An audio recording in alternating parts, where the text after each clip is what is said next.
आज पवित्र जन्माष्टमी अवसर में केन्द्रापड़ा सदर थाना अधिकारी श्रीजुक्त सरोज कुमार साहू प्रत्येक तत्वावधान में थाना परिसर में एक स्वेच्छाकृत रक्तदान शिविर अनुष्ठित होइछि।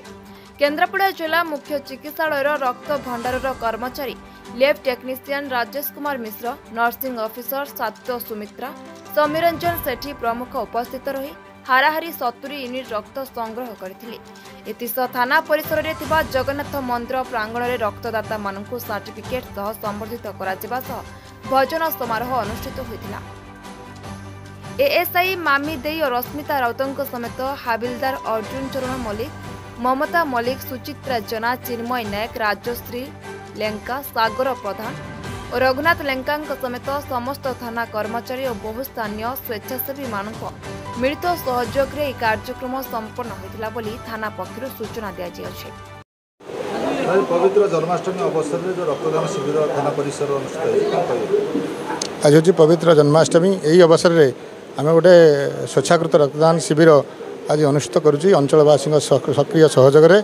आज सकाळु आम डीएचएच केन्द्रापड़ा एक मेडिकल टीम एटी स्वेच्छाकृत रक्त संग्रह करुँच। प्रत्येक कह गले रक्त एक हूँ दान हूँ महत दान। समाज रे विभिन्न वर्गर लोक विभिन्न रक्त अभाव रोग आक्रांत होती से दृष्टिकोण यही अभाव को दूर करने आज सदर थाना तरफ गोटे छोट उद्यम जनसाधारण सहयोग में ये अनुष्ठित होती सकाळु रक्त संग्रह चली। आम अनुरोध करुँ अंचलवासी मैंने सहयोग कर ये जो शिविर को साफल्यमंडित करूँ।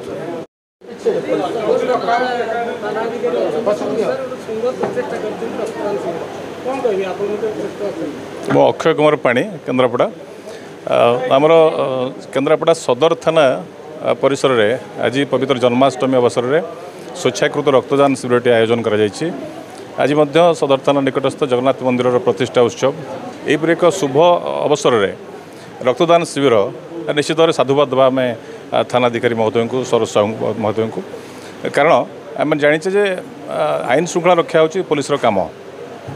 तेबे आईन श्रृंखला रक्षा समय साधारणतः लोक मान गोटे धारणा थाए पुलिस उपरे जे माने सब दोषी को दंड दबा माने मुद्रा सब थांती किंतु केमती प्रशासन को लोकाभिमुखी करा जीवो लोक मान सहित केमती पुलिस मिसी पारिबो आम पुलिस व्यवस्थार काम। तो ये स्वेच्छाकृत रक्तदान शिविर आयोजन कर मुख्य लक्ष्य है लोक मान सहित पुलिस अच्छी और पुलिस अनुभव करुँची जे रक्त अभाव में कौन सी गोटे रोगीर केमती मृत्यु न हो एक कथा लोक मान पहुँचेबा एवं जन सहभागिता पुलिस सहित केमती रहीपर से गोटे स्वेच्छासेवी कार्यक्रम ये कार्यक्रम जिते साधुवाद देवा कथा आम पुलिस विभाग को निश्चित भाव देवा। आज यही उद्देश्य समस्त को जन्माष्टमी अवसर में जय श्रीकृष्ण। ऋषिकेश रथ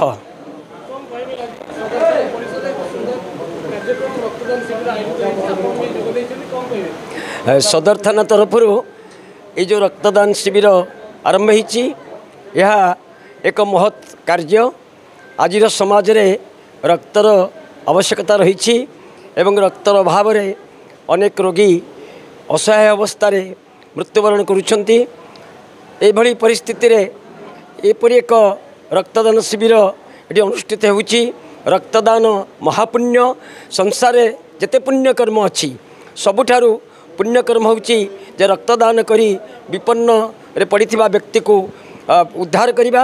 आम सदर थाना तरफ ये जो रक्तदान शिविर ये अनुष्ठित होती ये अंचल समस्त सहयोग विशेष करी आम थानार समस्त कर्मचारी एवं आईआईसी सरोज बाबू उद्यम क्रमे एक कार्यक्रम आज सफल होगा जाऊँगी एवं ए बहु लोक अंशग्रहण करछंती। तेणु मु कार्य को मु साधुवाद जनाऊँगी एवं विभिन्न स्थान में रक्तदान शिविर अनुष्ठित होती एभली शिविर अनुष्ठित हो एक महत् कर्म आज समाज में करिवार आवश्यकता रही। पूर्व ओडिशा ब्यूरो चीफ देवाशीष स्वयं रिपोर्ट निर्मल टीवी।